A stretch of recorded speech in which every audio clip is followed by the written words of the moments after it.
From the 1st of July 2020, all New South Wales beekeepers need to ensure they manage their hives in line with the Australian honeybee industry biosecurity code of practice. The code was developed by industry and endorsed by governments as a national minimum standard for beekeeping best practice.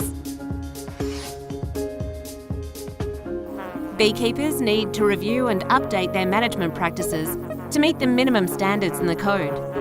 From the 1st of July 2020, all beekeepers must regularly inspect their hives for pests and diseases and maintain records of beekeeping activities.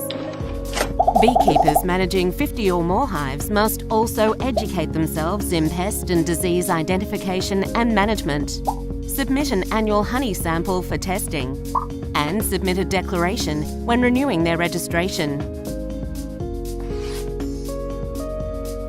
These changes are required to adapt to increasing beekeeper numbers and ensure the New South Wales industry is adequately protected from biosecurity threats.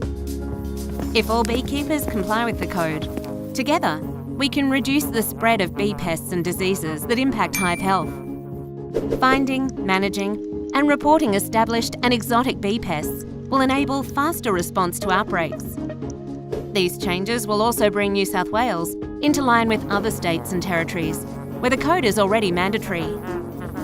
Now's the time to review your management practices to ensure you're complying with the code and New South Wales registration conditions.